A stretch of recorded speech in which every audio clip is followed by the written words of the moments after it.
멋있다. 크리스찬 전환기입니다.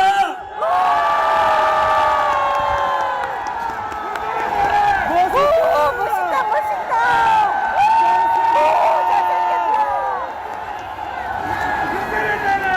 저는 오늘 제가 믿는 하나님의 말씀이 담긴 성경책에 손을 얹고 기도하는 마음으로 시작하겠습니다.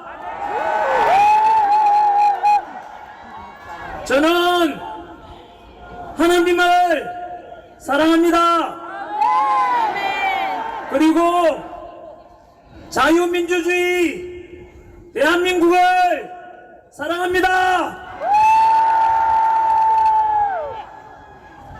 이렇게 기독교든 가톨릭이든 불교든 종교의 자유가 있고 표현의 자유가 있고 오늘 이 자리처럼 100만 명이 함께 모여서 마음껏 우리 대통령은 윤석열,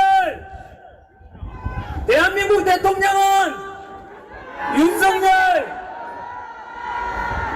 대통령 탄핵을 반대한다. 즉시 석방하라. 라고 마음껏 외칠 수 있는 우리 자유민주주의 대한민국이 너무 좋지 않습니까, 여러분?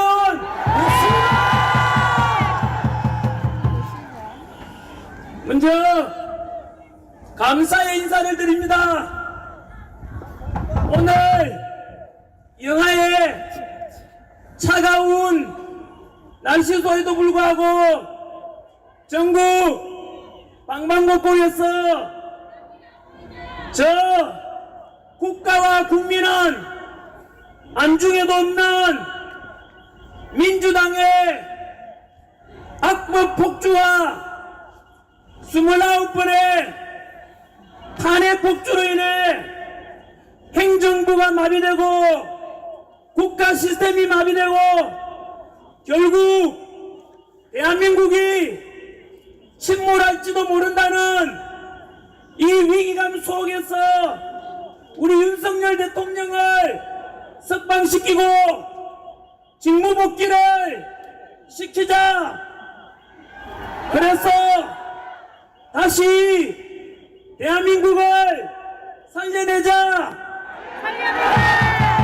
그래서 우리 자식 세대들에게 법치와 공정과 상식이 존중되는 자유민주주의와 함께 더 살기 좋은 대한민국을 물려줘야 한다는 애국심 하나로 이렇게 동대구역 광장과 주변 도로까지 가득 채워주신 100만 애국시민 여러분 고맙습니다.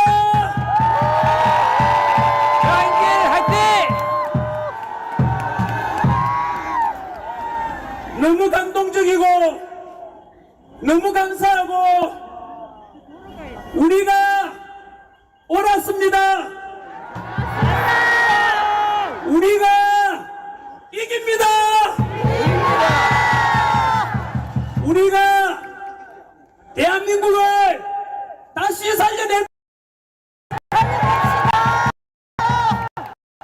곳에 모인 여러분들이 윤석열 대통령을 다시 살려내고 자유민주주의를 다시 살려내고 대한민국을 다시 살려내신 역사의 주인공들이십니다.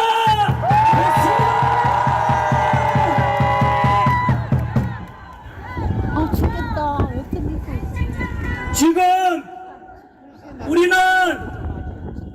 교과서에 실리게 될 대한민국의 새로운 역사를 여러분들이 만들어가고 있습니다. 지난 12월 3일 비상계엄 직후에 10%였던 대통령의 지지율이 60여일간의 탄핵 정국 속에서 지금은 마의 벽이라고 하던 40%를 넘겼고, 일주일 전 부산역 집회 후에 50%를 넘겼고, 오늘이 지나면 20% 윤석열 대통령의 지지율은 60% 간다. 60%를 넘게 될 것입니다.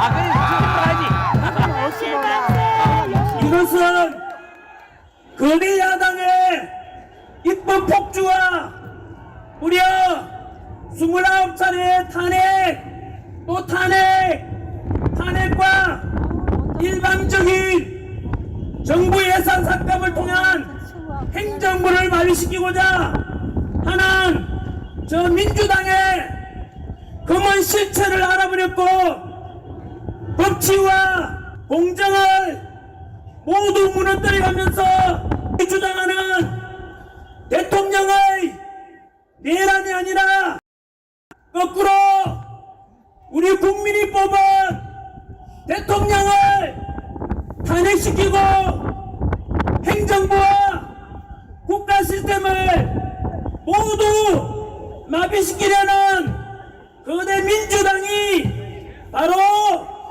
내란의 주체라는 것을 모든 국민들이 알아버렸기 때문입니다. 그래서 대통령은 비상 선포했는데 2030 먼저 알아버렸고, 이제는 모든 국민들까지도 비상계엄 계몽령이라고 부르된 것입니다.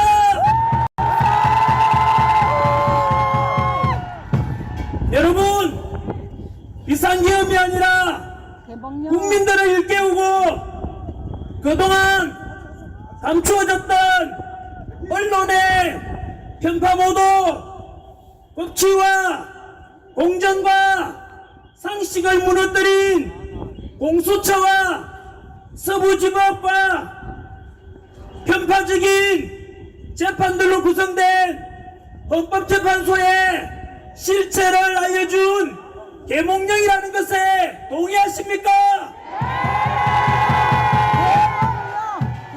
저는 비상계엄을 100% 계몽령이라고 확신합니다.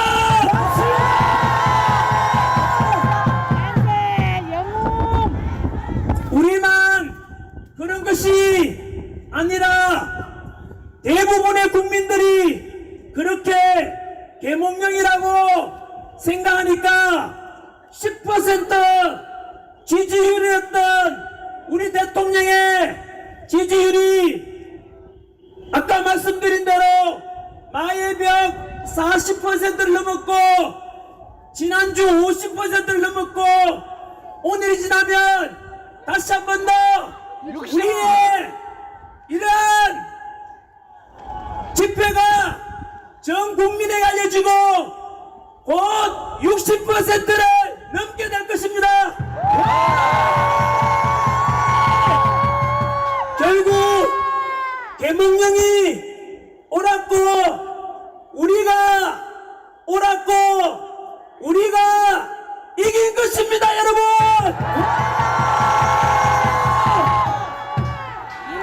이렇게 대통령 지지율이 50%를 넘고 60%를 넘게 되면 현재 진행 중인 헌법재판소의 대통령 탄핵 심판 역시 100% 기각될 될 수밖에 없을 것입니다.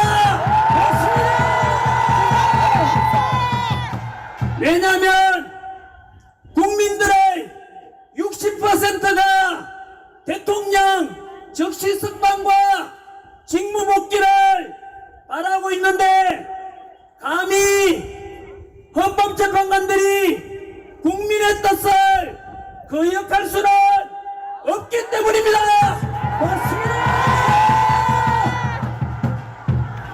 이렇게 60% 이상의 국민이 윤석열 대통령을 지지하고 탄핵 반대 명령을 하는데도 불구하고 만약 헌법재판소가 대통령을 탄핵시킨다면 그것은 우리 대한민국 헌법에서 명시된 대한민국은 민주공화국이고 주권은 국민에게 있으며 모든 권력은 국민으로부터 나온다는 우리 대한민국의 헌법을 정면으로 위배하는 것이 되고 국민의 뜻을 거역한 불의한 좌파 우리법 연구회 소속 헌법재판관 문영배 사형. 이미선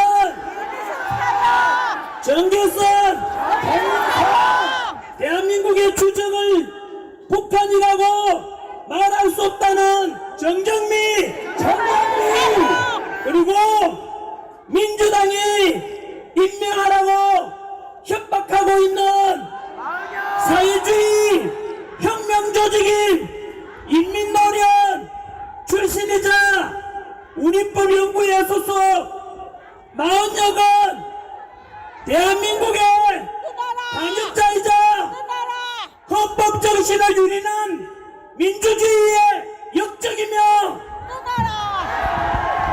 제2의 을사오적으로 역사에 기록될 것입니다.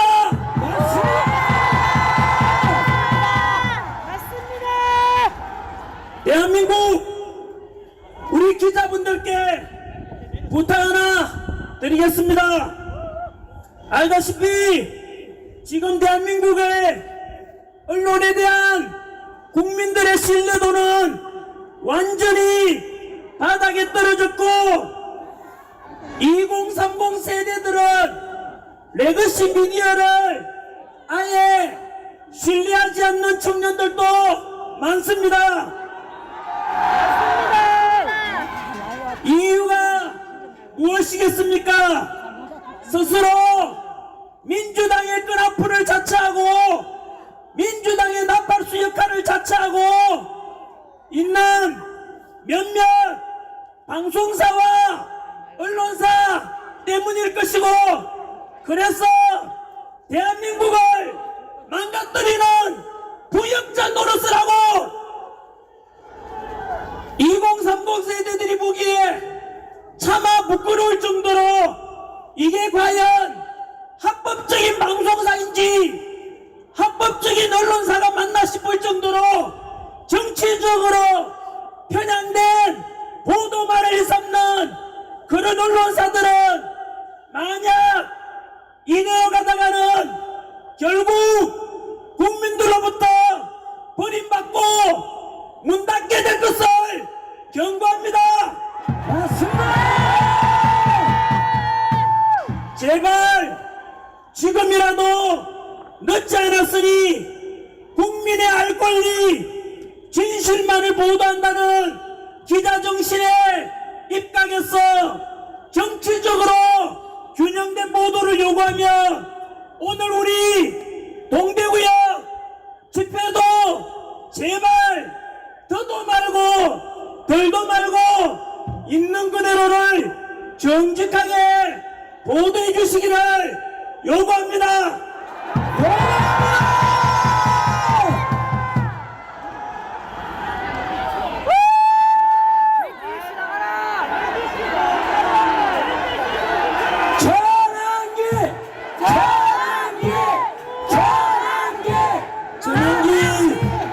전환기는 멋있다. 외치지 애국자. 도와주십시오. 애국자다. 언제나 우리의 똑같은 소망은 윤석열 대통령, 우리의 대통령, 윤석열 대통령만 외쳐주십시오.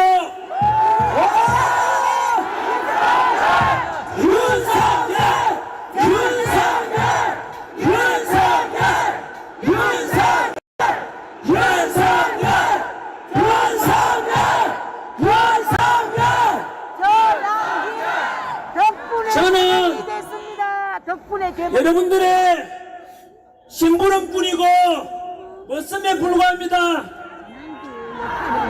왜냐하면 저는 그래도 이 추운 날에 와서 단상에 올라오고 여러분들한테 얼굴이라도 비춰줄 수 있지만 이곳에서 지금 너무 많은 사람이 와서 저도 이렇게 많은 사람이 빼곡하게 있는 건 태어나서 처음 봅니다.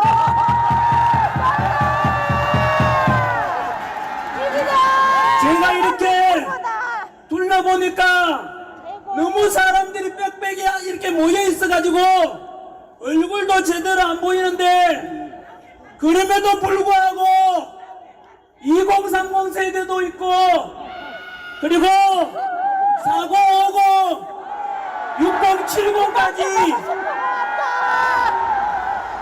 멀리서 이 대한민국을 살리고자 보여주시고 얼굴 하나 보여주지 않는데도 묵묵히 이 차가운 아스팔트 위에서 대한민국 살리자 외쳐주시는 여러분들이 바로 주인공입니다.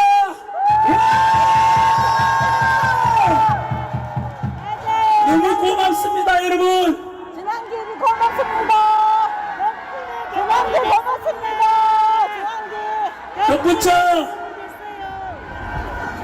여기에 참석하시고 또 동영상으로도 아마 수십만 명이 동시 접속하고 접속해서 지금 보고 있다고 들었는데 이 영상을 보시는 모든 국민들 여러분들께서도 만약 윤석열 대통령을 지지하고 대통령의 탄핵을 반대하고 직무복귀를 원하신다면 국민 변호인단에 반드시 가입해 주십시오. 가입했습니다. 가입했습니다. 어제 안에. 편파 보도를 일삼는 언론들에 맞서서 우리 여론과 힘을 모으는 결집체 역할을 하게 될 것입니다. 그래서 있는 그대로의 진실을 알리고 진실의 입각에서 행동으로 하나 되는 결집체 역할을 하게 될 것입니다. 출범한 지 불과 며칠 지나지도 않았는데 오늘 아까 보니까 가입자가 10만 명을 넘었고 저 역시 가입했습니다. 잘했습니다. 여러분들께서도 가입하시겠습니까? 됐습니다. 국민 변호인단에 가입해서 우리가 하나 된 힘을 만들어 봅시다.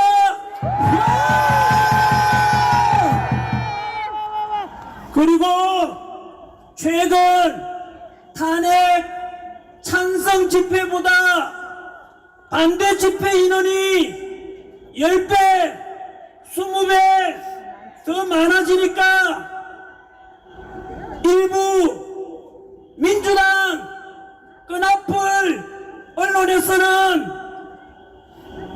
이러한 탄핵 반대를 분열시키고자 광화문파, 여의도파, 구치소파 이렇게 보도하던데 광화문이든 여의도든 구치소든 대구든 광주든 부산이든 울산이든 세종이든 똘똘 뭉쳐야지. 윤석열 대통령을 탄핵을 반대하고 자유민주주의를 대한민국을 살리고자 하는 애국심을 가진 우리 모두가 하나이고 모두가 극우파도 아닌 국민 상식파입니다. 맞습니다.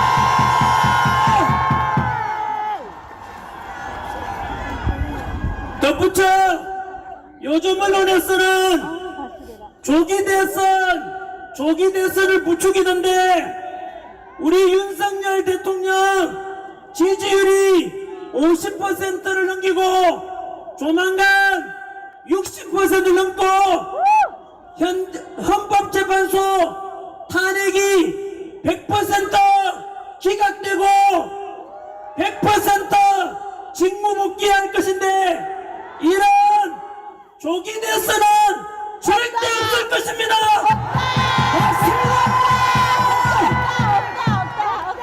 특히 국민의힘 의원 중에서도 조기 대선을 말하는 자들도 있던데 여러분 이것은 부모님이 멀쩡하게 살아계시는데 제사상 준비하는 호리 자식과 뭐가 다르겠습니까? 맞습니다. 그러니 우리 국민의힘 의원들께서는 비상계엄부터 지금까지 눈치 보면서 머뭇머뭇거렸던 것 모두 용서할 테니 이제부터는 윤석열 대통령 탄핵 반대와 직무복귀에 우리 다같이 한 목소리를 내어주실 것을 부탁드립니다.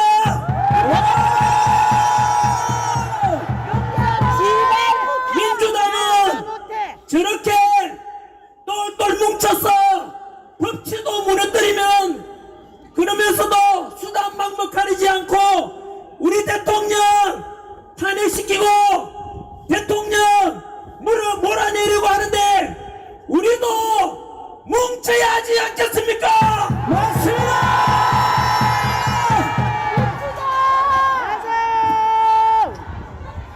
우리 동대구역에 모이신 모든 국민 여러분 또 동영상으로 보고 계시는 모든 전국의 국민 여러분 저는 정치인이 아닙니다.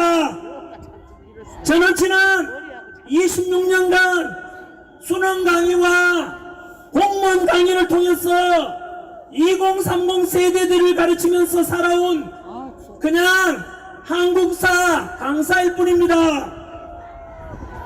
한국사를 가르치는 강사로서 대한민국을 사랑하고 대한민국 국민으로서 늘 자부심을 가지고 살아가라고 가르쳐 왔습니다. 다들 알다시피 우리는 아픈 역사를 가지고 있습니다.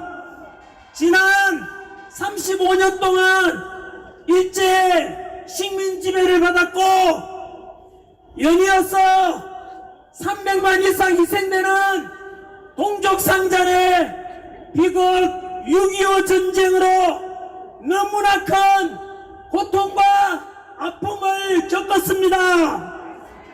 이렇게 식민 지배와 전쟁으로 전 세계에서 가장 가난했던 나라, 석유 한 방울 안 나고 지하자원 하나 없는 나라가 놀랍게도 현재 세계 198개국 중에서 경제력 12위, 군사력 5위, 제일 좋은 강국 5위, 국력은 일본을 누르고 6위에 올랐습니다. 드디어 일본을 이겼습니다. 지난해 수출액은 6,800억 달러로서 사상 최고치를 경신하였고 이 어려운 세계 경제 정세 속에서도 지난해 국제무역 수지는 500억 달러 흑자를 기록했습니다.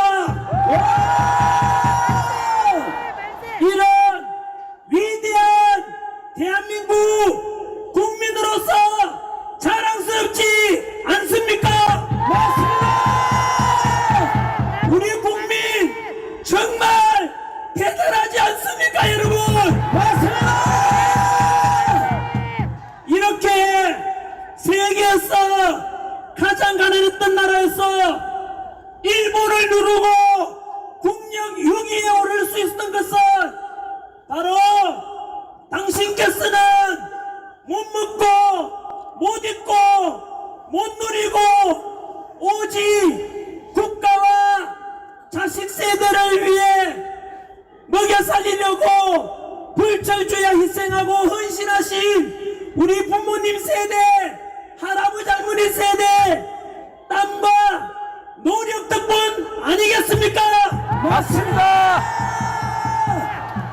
우리 2030 세대 여러분, 그리고 저와 같은 4050 세대 여러분 모두 같은 마음으로 자식들 위해서 헌신해 주신, 그래서 지금의 대한민국을 이만큼 먹고 살게 해주신 부모님들, 할아버지 할머니께 감사의 뜻으로 크게 감사합니다. 함성 한번 질러주십시오.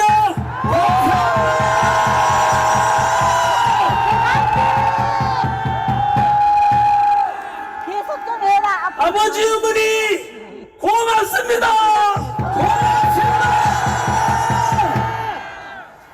그리고 지금까지 태극기 들고 성조기 들고 오직 대한민국과 든든한 한미동맹을 위해서 애써주셨던 어르신분들께 그동안 좀 삐딱하게 봤던 것을 사과드리고 용서를 구합니다. 용서합니다.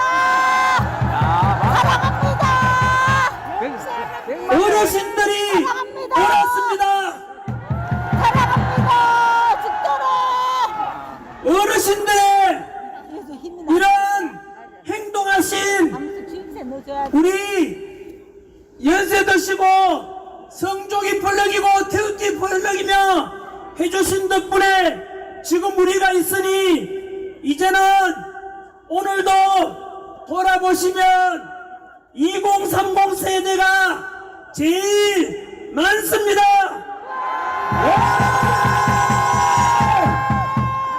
아직 어리게 보이시겠지만 그래도 의지 한번 믿고 지켜봐 주십시오. 우리 2030 세대들 오늘 보다시피 너무나 믿음직스럽고 너무나 든든하지 않습니까?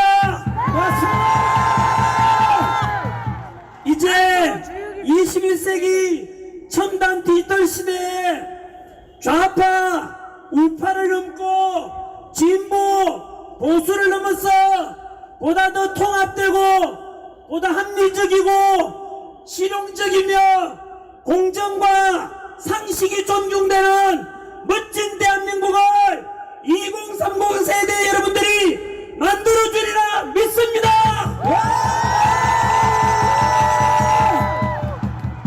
바로 이겁니다. 이번 비상계엄을 계기로 국민들이 깨어나고 정치가 얼마나 중요한 것이고 자유 민주주의가 얼마나 중요한 것인지 깨닫게 되었습니다. 이제는 앞으로 좌우 갈등을 넘고 지역 갈등을 넘고 세대 간 갈등을 넘고 남녀 갈등을 넘고 노사 간의 갈등을 넘어 우리 국민 대한민국 국민들은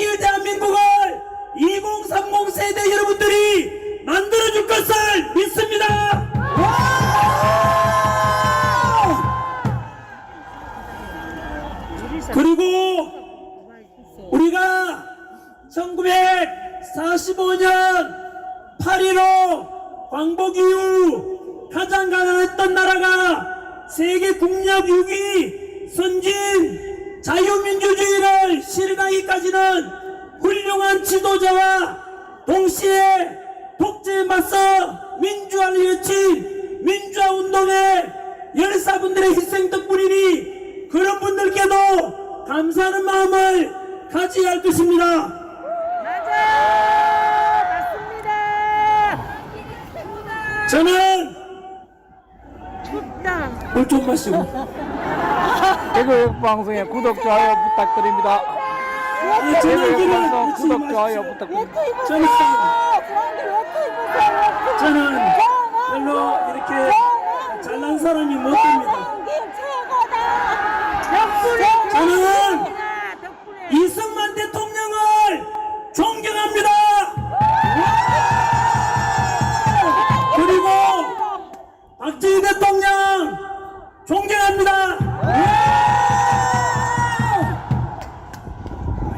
YS와 DJ의 민주화운동 해오신 것에 대해서 감사하다는 말씀을 드립니다.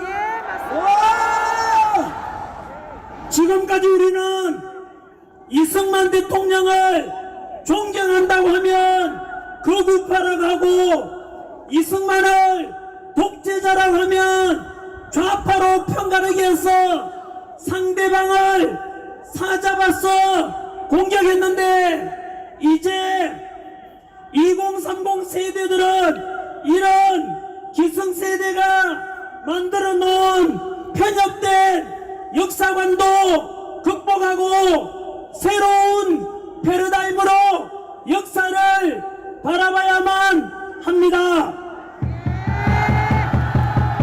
이승만 대통령은 독재와 3.15 부정선거 등의 과오도 있지만 광복과 6.25 전쟁의 그 혼란 속에서 농지개혁을 통해서 80%가 소작농이었는데 그들에게 땅을 나눠주고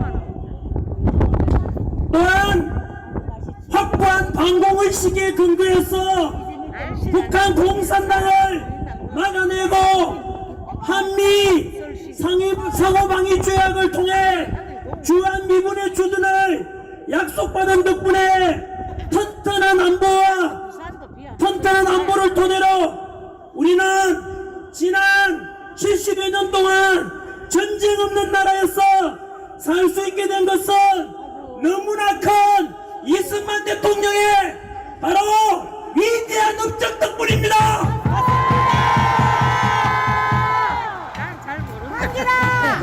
이렇게 역사는 시대정신에 입각해서 공과 과를 균형 있게 볼 수 있는 안목이 필요한 것입니다. 박정희 대통령 역시 유신독재의 과오도 있지만 경제성장을 통해서 우리가 이만큼 먹고 살게 해주신 것은 최고의 박정희 대통령의 업적일 것입니다. 확실히 맞아요.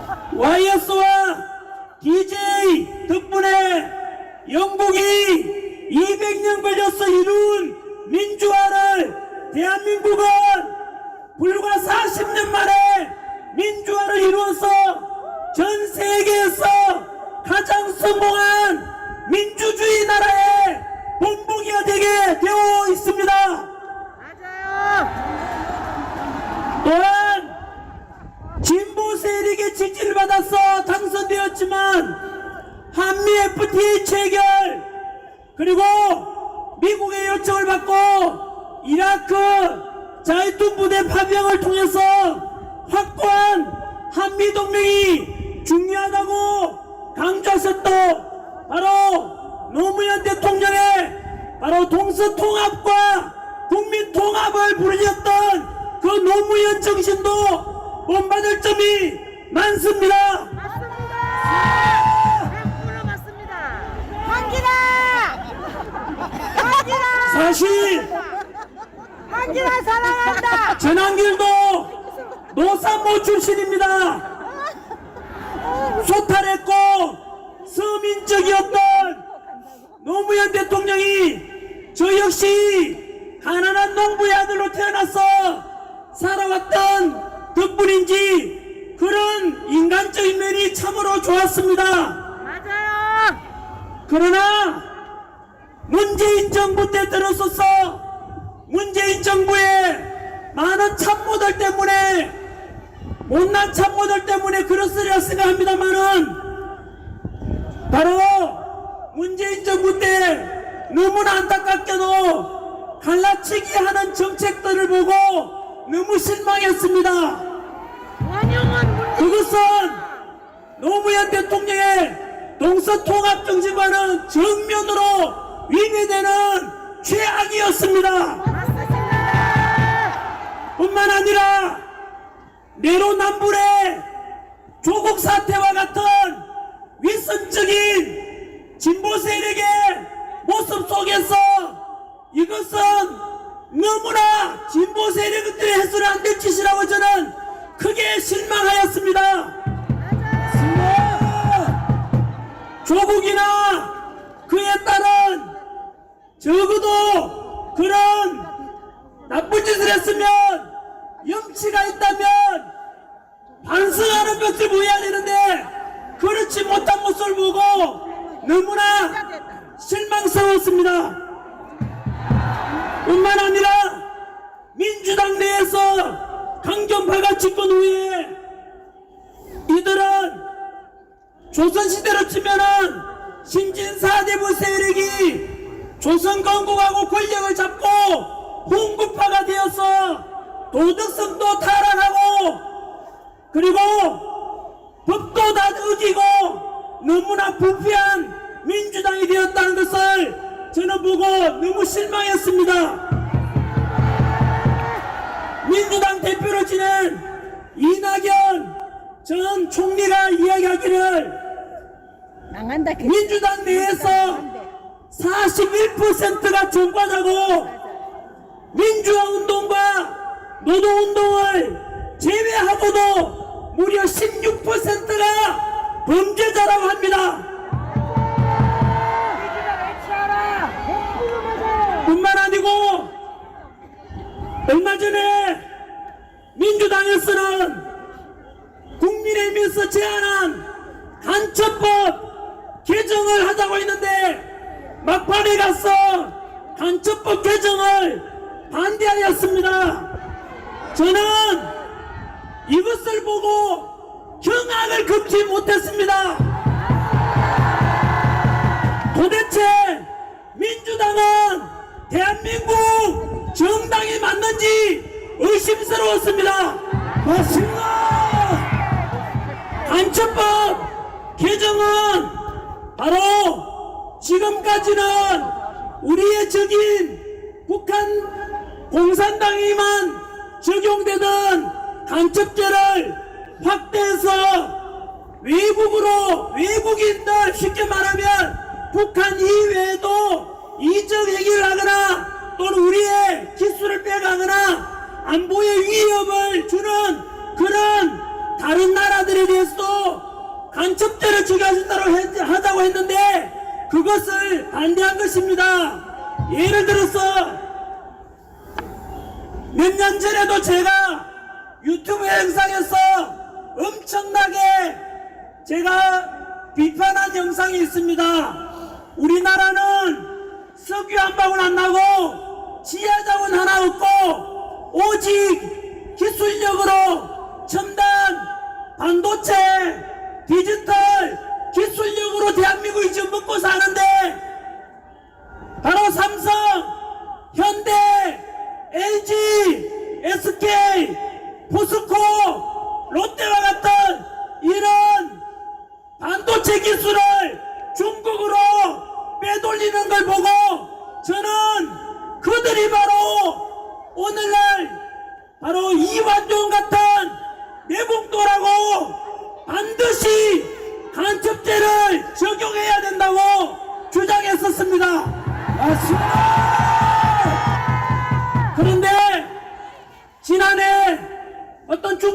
학생이 미국 부산에 정박 중인 미국 항공모함 사진을 드론으로 찍다가 걸렸습니다.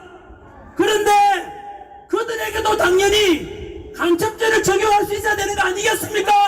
맞습니다.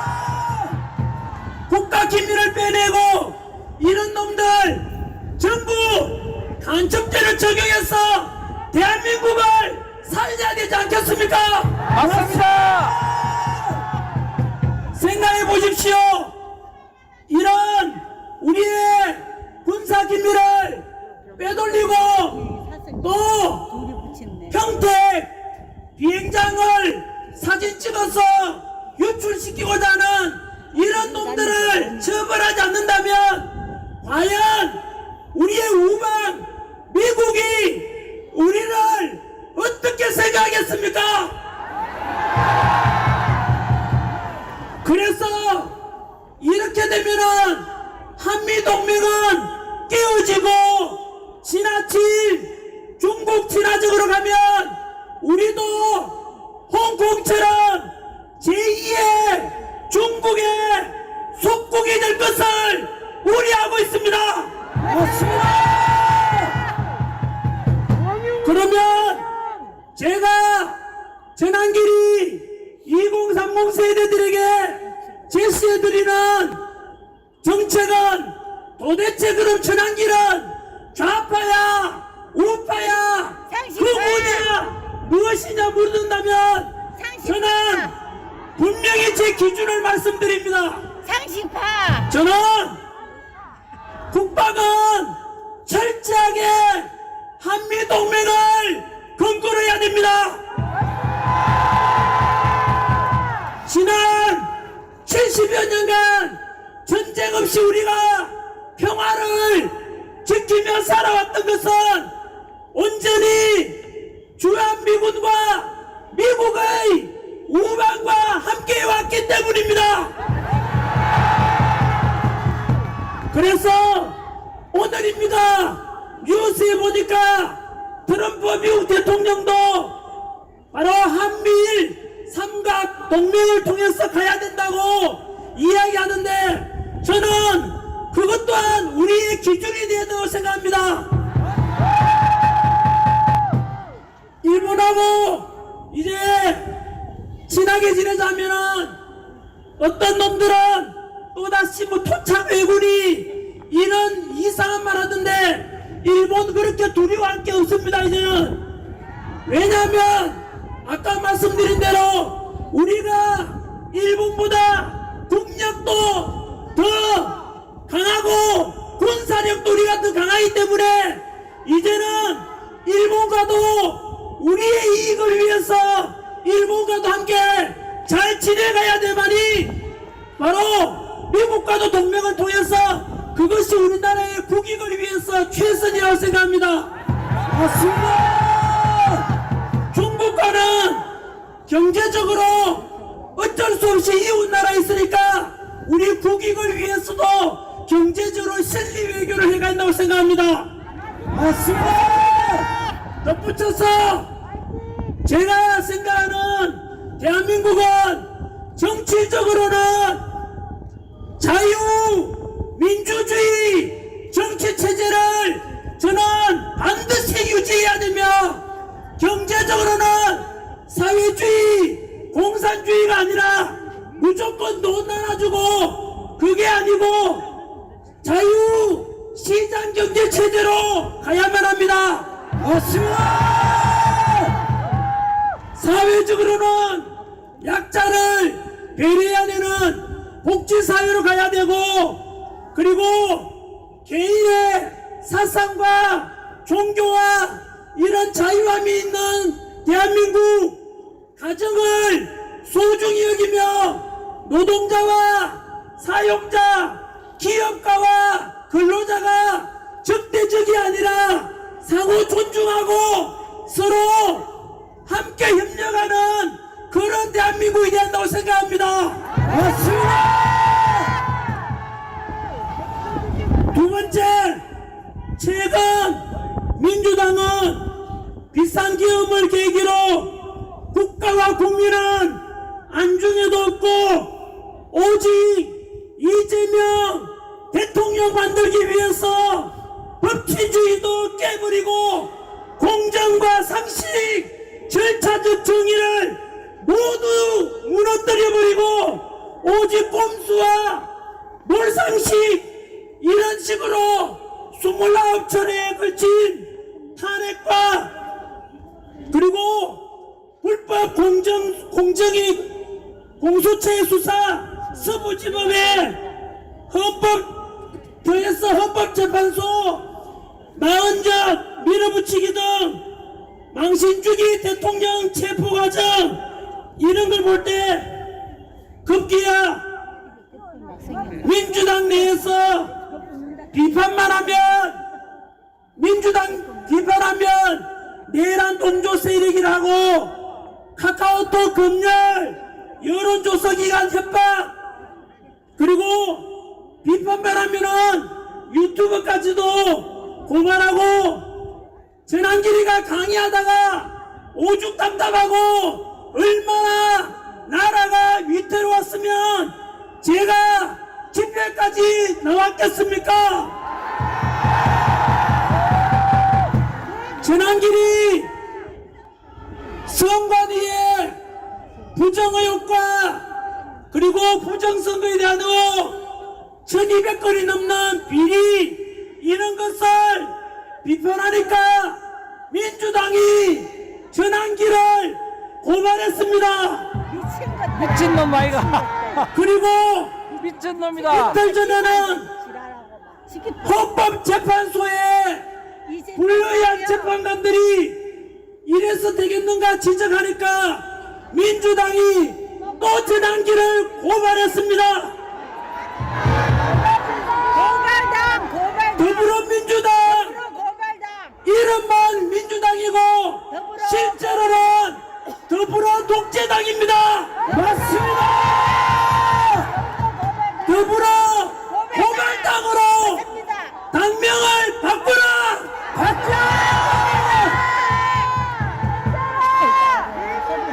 우리 70년대 80년대 90년대 독재에 맞서서 민주화 운동했던 분들 이제는 응답해 보십시오. 노사모 출신이라고 하는 분들 이제 답변해 보십시오. 지금 행해지고 있는 더불어민주당의 카톡 검열 그리고 내란 동조로 무조건 몰아세우고 여론조사기관 협박하고 이런 더불어 독재당의 모습이 진정으로 당신들이 주어왔던 민주화의 모습 맞습니까? 아닙니다. 개 같은 것들. 개 같은 것들. 전환길은 지금이나 예나 언제나 고정되어 있는 국민 상식파라고 생각하고 살아왔습니다. 그런데 민주당이 최근에 와서 너무 왼쪽으로 가버려서 극좌파가 되고 독재자가 되고 법치는 다 무너지고 도덕성은 상실되고 그리고 국가 군가를 무너뜨리는 한미 동맹까지도 약화시키는 이런 민주당의 모습 때문에 전환길이가 우파로 보이게 된다고 생각합니다. 자, 이제는 오늘 드릴 전환길의 메시지 중에서 가장 중요한 메시지를 두 채 전하도록 하겠습니다.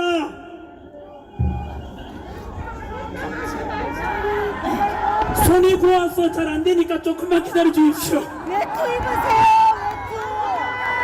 외투 입어요.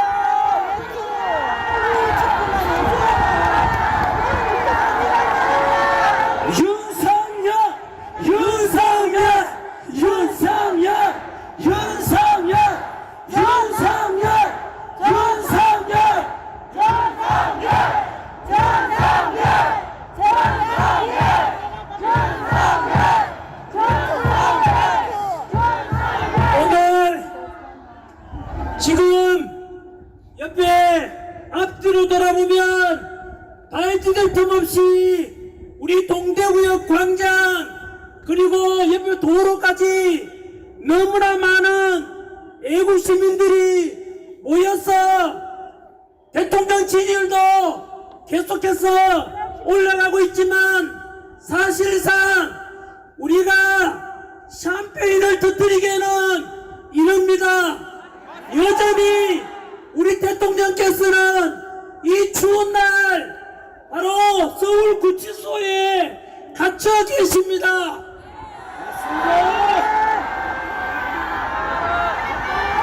첫 번째,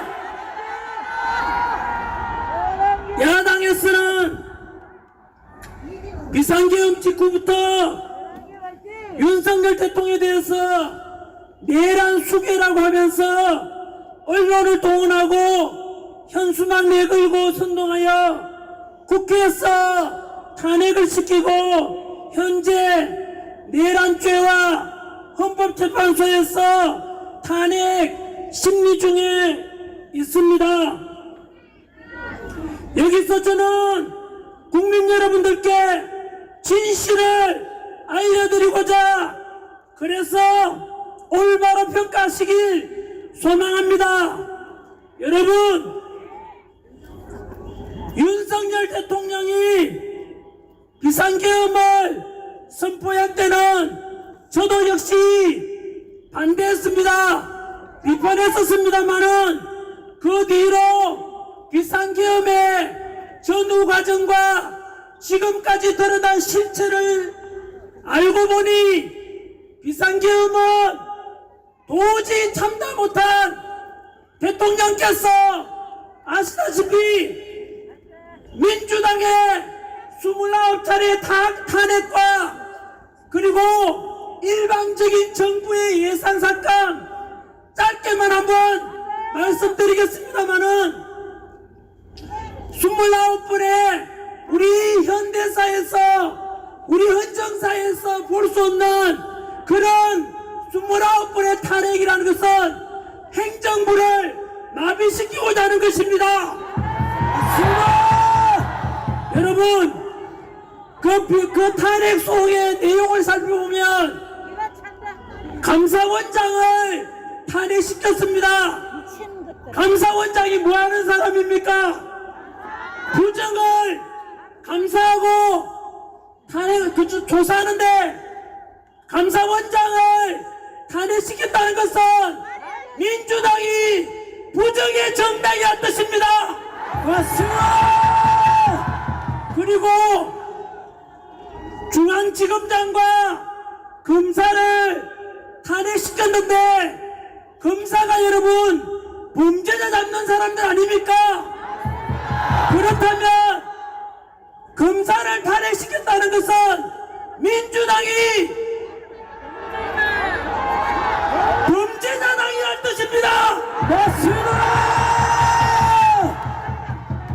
뿐만 아니고 아시다시피 일방적으로 정부의 예산 삭감 내용을 보면 경악을 금치 못하지 않습니까?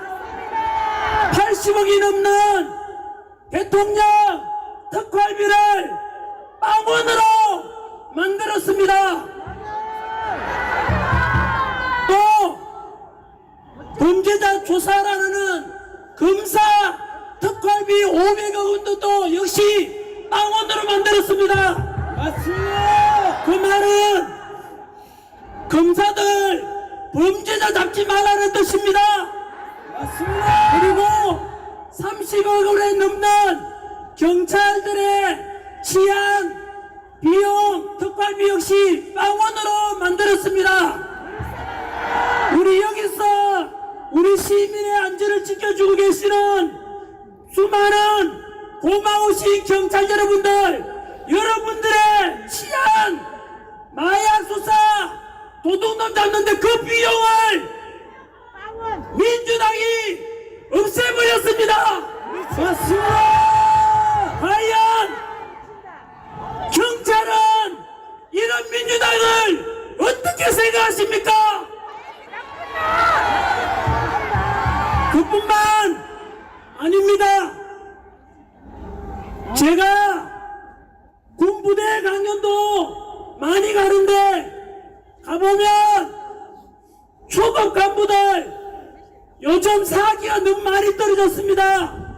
병장 월급 200만 올려주니까 당연히 평생 국가와 국민을 위해서 헌신하겠다는 그 지급 군인들 너무나 사기 떨어져 있는데 사기 좀 올려드리려고 처우 개선비를 100억 원 만들어놨는데 그 예산도 삭감해버렸습니다. 맞습니다. 도대체 민주당은 검찰, 경찰, 우리 안보 지켜주는 군인들에게 과연 이 나라를 지키라는 뜻입니까? 망가뜨리려고 하는 것입니까? 망가뜨리는 것입니다. 이렇게 민주당이 해왔던 저질렀던 폐악질들을 대통령께서는 우리보다 먼저 알게 될 것입니다. 여러분 생각을 해보십시오. 대통령 특활비 80억 원을 빵꾸 만들어놨다는 것은 행정부 그리고 대통령 하지 말라는 뜻 아닙니까? 맞습니다. 가정주부가 있는데 남편이 되어서 생활비 하나도 안 주면서 살림살아라. 돈도 안 주는데 어떻게 살림살 수 있나? 그러면 집 나가라. 이런 것과 똑같지 않겠습니까? 이렇게 일방적인 예산 삭감은 행정부를 마비시키는 짓입니다. 그리고 29분의 탄핵이라는 것은 국가 시스템을 완전히 망가뜨리는 것입니다.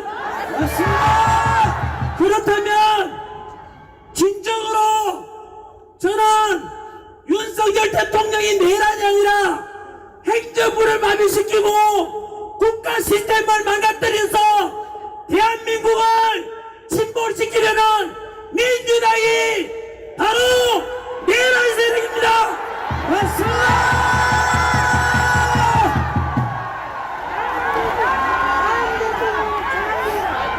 저는 윤석열 대통령에 대해서 내란죄라고 선동하는 야당에게 절대로 윤석열 대통령이 내란죄가 아니라는 것을 말씀드리고자 합니다. 첫 번째는 제가 역사를 가르치는데 역사적으로 대통령이 내란 일으킨 경우는 한 번도 없습니다. 맞습니다. 두 번째 5.16 군사정변 때 동원된 군대가 35,000명이었고 서울의 봄 영화에 나오는 12.12 사태 때 신군부가 동원한 군대가 2만여 명이었습니다. 그런데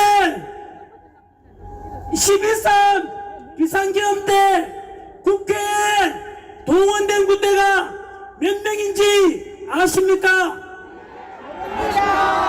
기껏해서 280명이 국회로 들어갔습니다.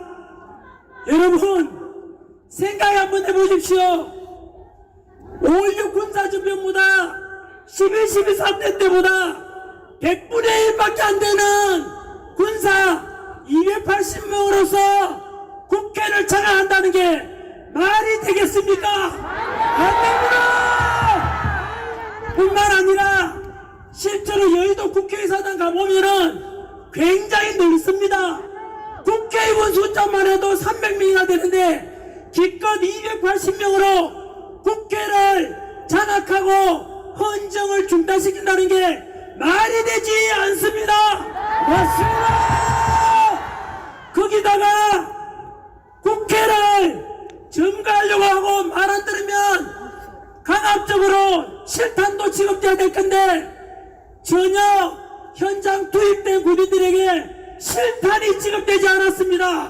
맞습니다. 뿐만 아니고 비상계엄을 선포한 뒤에 불과 2시간 만에 국회에서 비상계엄 해제를 의결했고 그것을 받아들여서 헌법과 법률에 따라서 윤석열 대통령께서는 국무회의를 통해서 비상계엄을 6시간 만에 해제했던 것입니다. 그래서 여러분 내란이라고 말하는데 그때 부상자 사망자 한 명이라도 있습니까? 없습니다. 그러니까 이것이 무슨 내란입니까? 이것은 법 전문가이신 우리 윤석열 대통령께서 정확하게 법에 근거해서 대통령의 통치권 고유한 통치권 행사에 연장선에서 선포한 것이기 때문에 합법이고 전혀 내란이 아닙니다. 맞습니다.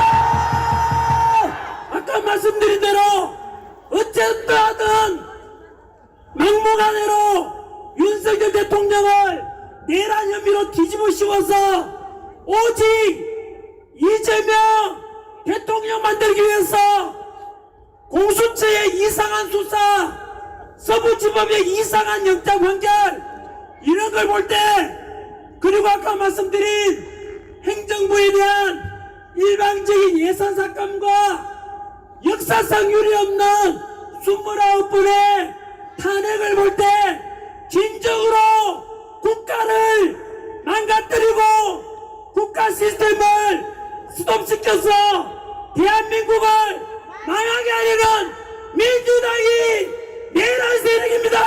맞습니다.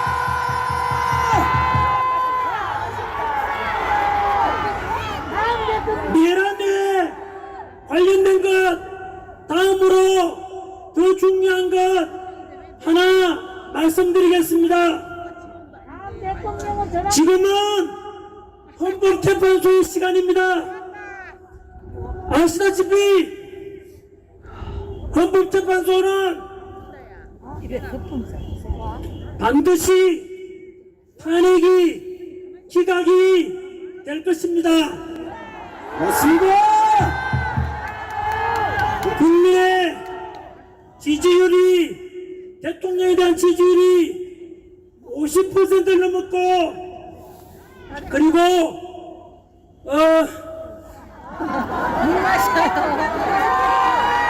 아주 제가 원고를 27장이나 준비했는데 대구역방송 구독, 좋아요 부탁드립니다. 전화기를 외치지 말아주십시오. 카톡방에 공유도 부탁드립니다. 저는 여러분들의 그냥 머슴입니다. 머슴. 아니요, 애국자입니다. 애국자입니다. 윤석열, 윤석열, 윤석열, 윤석열, 윤석열,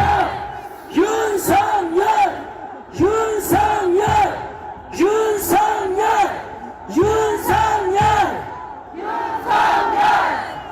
윤석열, 윤석열, 윤석열, 윤석열, 여러분 아까 말씀드린 대로 우리가 지금 샴페인을 터뜨릴 수 없는 이유가 내란죄에 대한 말씀을 전 국민들에게 있는 그대로 누가 과연 내란을 조장하고 일으켰는지 한 번 더 말씀드린 것이고 지금도 중요한 것은 여전히 우리 대통령을 탄핵시키겠다고 하는 불리한 재판관들이 들어있는 헌법재판소에 대해서 실상을 여러분들께 알리고자 합니다. 헌법재판소 재판관들은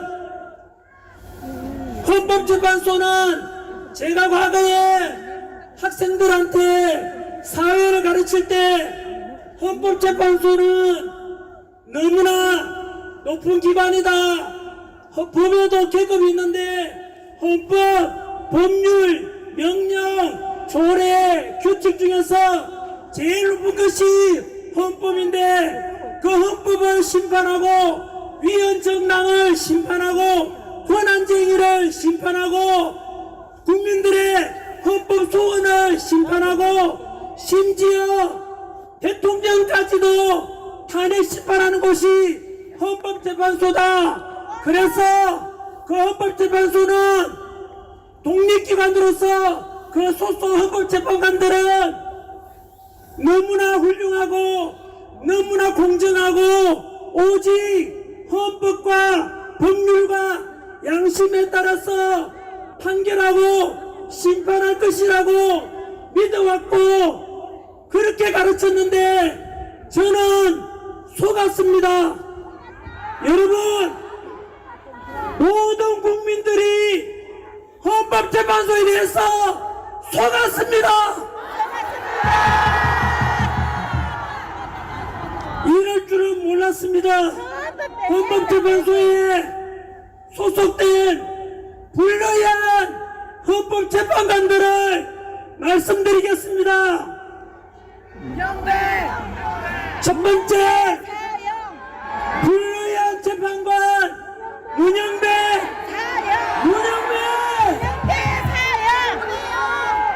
문영배는 진보 좌파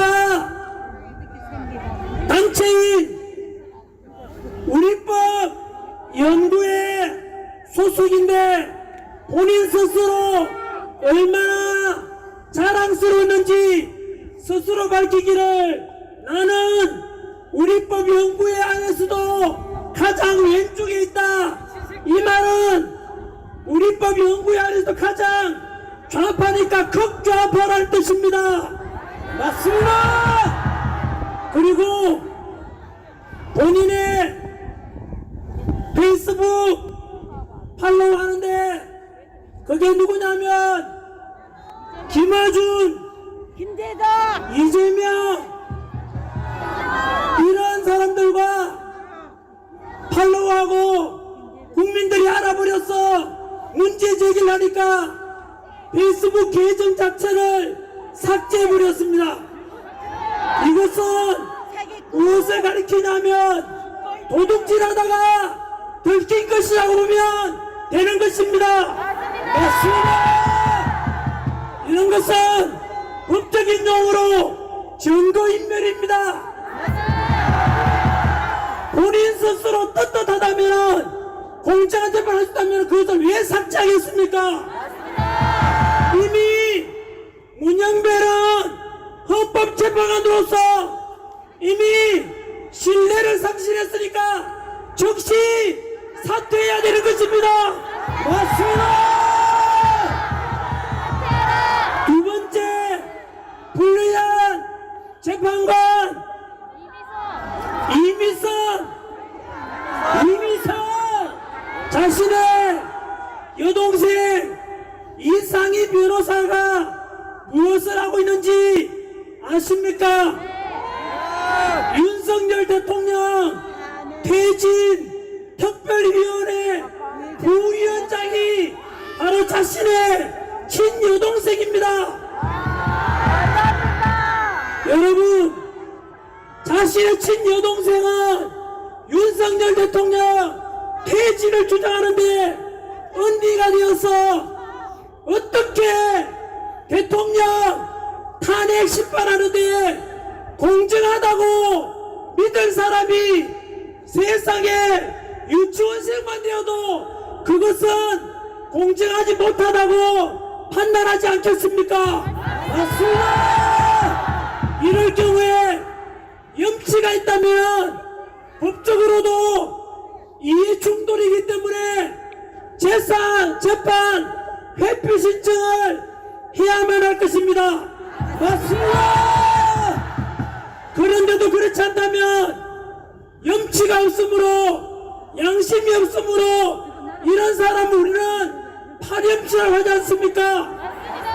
여러분, 이렇게 파렴치한 헌법재판관의 심판을 통해서 우리 대통령이 탄핵 심판을 맡겨서 되겠습니까? 안 됩니다!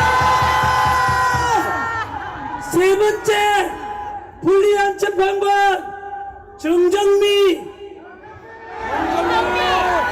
국회 인사청문회에서 대한민국 주적이 누구냐 물으니까 본인으로 스스로 주적이 누군지 말할 수가 없다고 했습니다. 맞습니다. 지금도 휴전선 근처에서는 우리 동생들, 조카들, 오빠들이 지금 북한 공산당 언제 쳐들어올지 몰라서 목숨 걸고 휴전선에서 우리나라 안보를 위해서 목숨 걸고 지키고 있는데 어떻게 헌법재판관이라는 사람이 대한민국 주적이 북한이라고 말하지 못하는 이런 국가관이 의심스러운 재판관에게 자유민주주의를 지키고자 하는 우리 대통령의 심판을 맡길 수가 있겠습니까? 없습니다.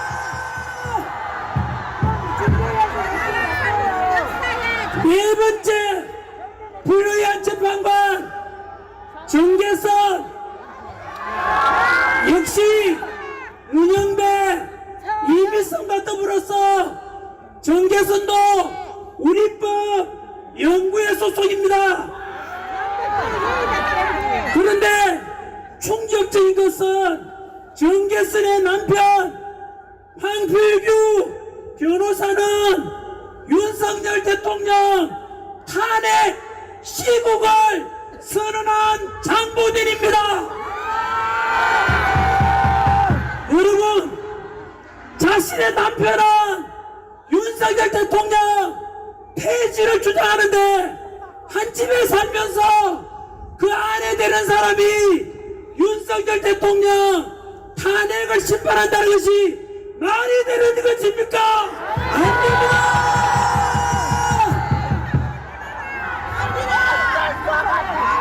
마지막 다섯 번째, 민주당에서 막무가내로 우리 채 대행께 무조건 임명하라고 협박하고 있는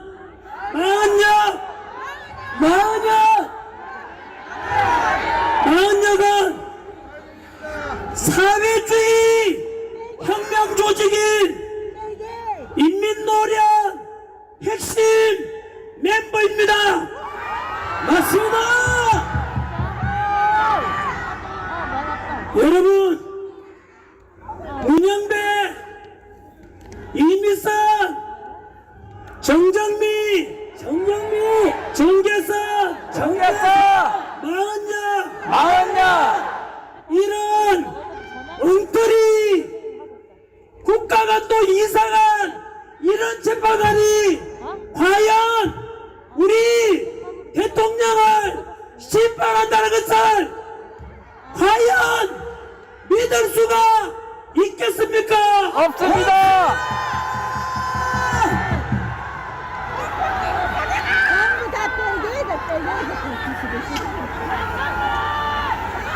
여러분, 헌법재판소에 대해서, 헌법재판관에 대해서 우리는 제대로 알고 있어야 되고, 이런 불리한 재판관 5명 반드시 기억하고 절대로 이들에 의해서 우리 대통령이 탄핵 심판되는 수를 절대로 관망해서는 안 될 것입니다.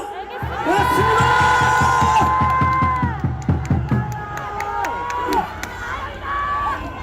만약에 현재 우리 대통령 지지율이 50% 넘고 60%가 넘어가는데 만약에 이들이 탄핵 심판 인용한다면 아까 말씀드린 대로 대한민국 민주공화국의 주권을 가진 우리 국민의 요구를 거지라는 것은 이것은 민주주의를 정면으로 위배하는 역적이 될 것입니다.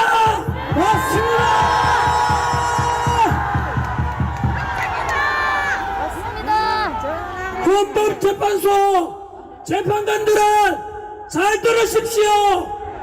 여기 모인 국민들의 외침과 목소리를 들으십시오. 만약에 탄핵 심판 인용을 한다면 제2의 의사 오적이 될 것입니다. 맞습니다. 헌법재판소 위에 우리 국민이 있다는 것을 반드시 기억하라.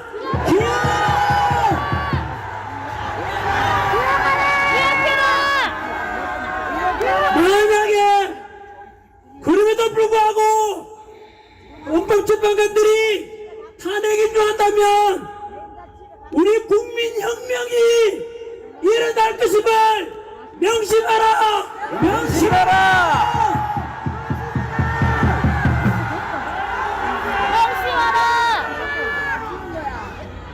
이제 마무리 짓겠습니다. 부탁을 세 가지 드리겠습니다.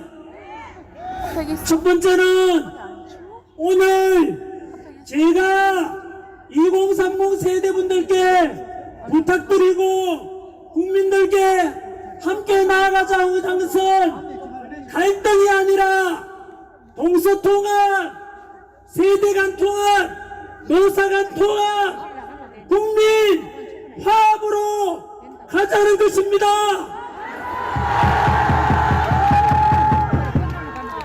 두 번째, 민주당도 다시 국민의 지지를 얻고자 한다면 간첩법 개정에 찬성하고 확고한 한미동맹만이 대한민국의 안보와 평화를 지킨다는 것을 명심하고 이제 더 이상 표현의 자유를 막고 카카오톡 금연하고 무조건 고발 더불어 고발당 더불어 독재당 이런 모습이 계속되면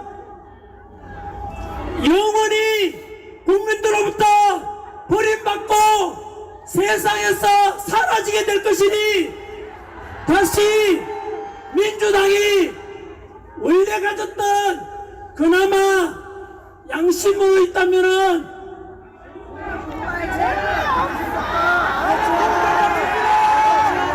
민주당 의원들 들리십니까? 7, 80년대 민주화 운동했던 분들 답변하십시오. 지금의 민주당은 민주화를 말은 없고 독재와 그리고 부도덕과 오직 더불어 고발만이 남아있습니다. 맞습니다. 세 번째 부탁드리고 싶은 것은 우리 가족들에게 부탁을 좀 드리고 싶습니다. 사실은 저는 몰랐는데 저희 아들이 광화문에 가서 탄핵반대 집회에 먼저 나갔다는 것을 알게 되었습니다.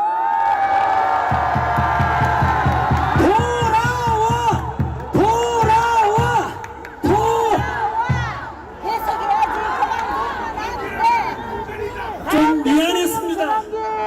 그리고 저와 우리 아들과 딸과 저희 아내는 모두 한 마음으로 윤석열 대통령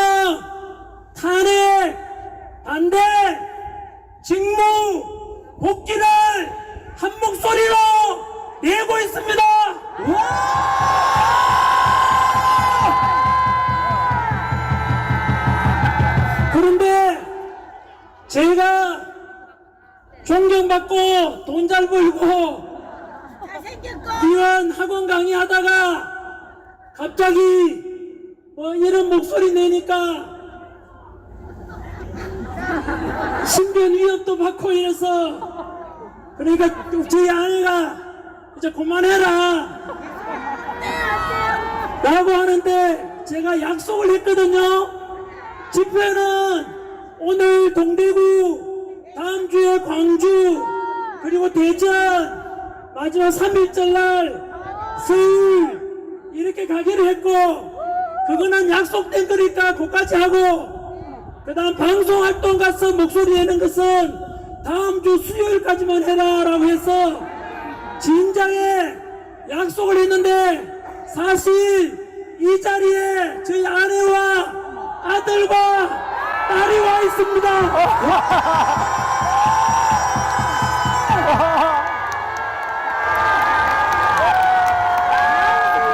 여러분, 가정도 소중하지 않습니까?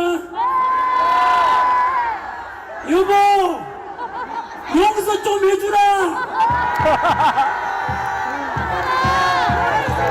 우리 윤석열 대통령 탄핵 기각시키고 직무복귀해서 우리 대한민국을 살려내고 국가 시스템이 정상화될 때까지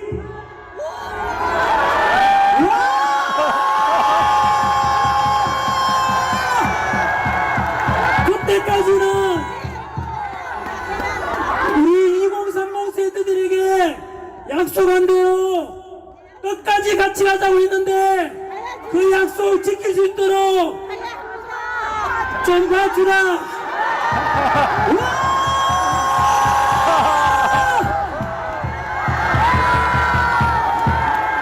향수리 향수리 향수리 향수리 향수리 나라가 살아나야 가정도 있고 직장도 있지 않겠습니까? 맞습니다. 내 돈 좀 못 벌더라도 나라 살리는 일에 좀 일할 수 있도록 용서해 주라.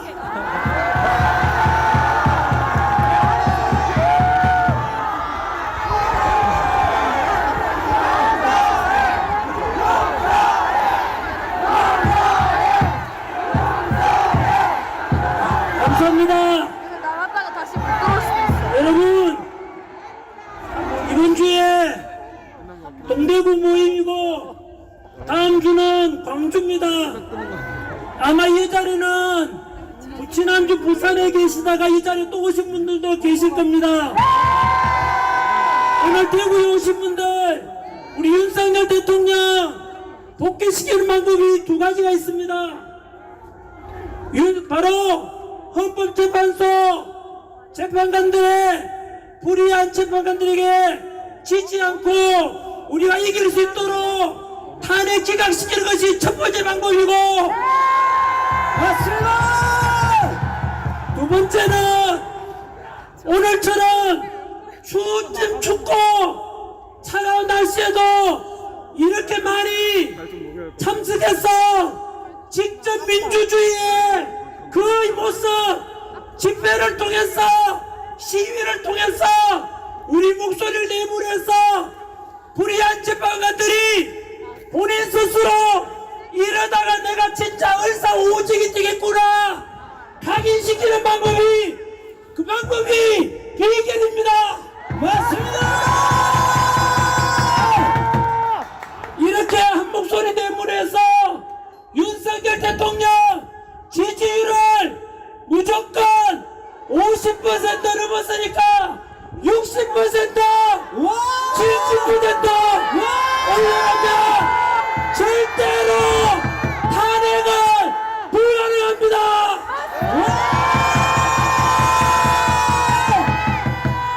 하면 안 돼요. 존경합니다. 다음 주에 광주에서 뵙도록 하겠습니다. 2030 세대 여러분, 네. 플라톤이 말하기를 정치를 외면한 가장 큰 대가는 가장 저질스러운 인간들에게 지배당하는 것이다. 맞습니다. 맞아요. 행동하지 않는 양심은 악의 뿌리다. 맞아요. 맞아요. 도산한 차원세께서 말씀하시기를 청년이 죽으면 민족이 죽는다. 맞습니다. 청년이 죽으면 마지막으로 죽는다. 슬픔도 노여움도 없이 살아가는 자는 대한민국을 사랑하고 있지 않다. 맞습니다. 오늘 여기 오신 애국자 여러분들께서는 금방 드린 말씀을 다 실천하고 계십니다.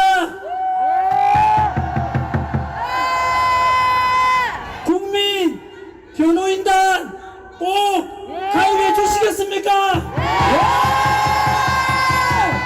우리 다 같이 윤석열 대통령 복귀시켜서 자유민주주의를 끝까지 실현합시다.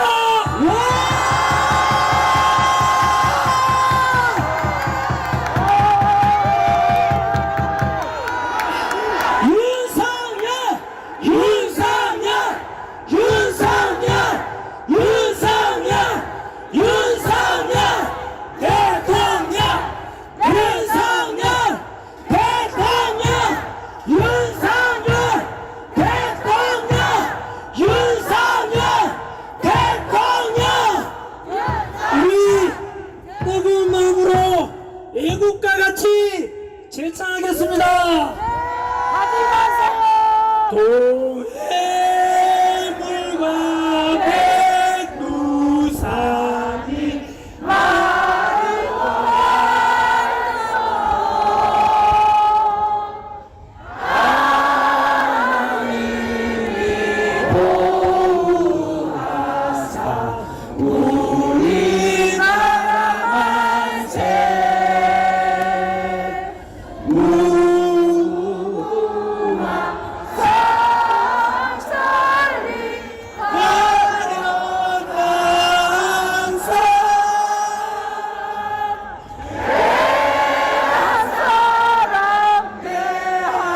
하늘로 길이 보존하세.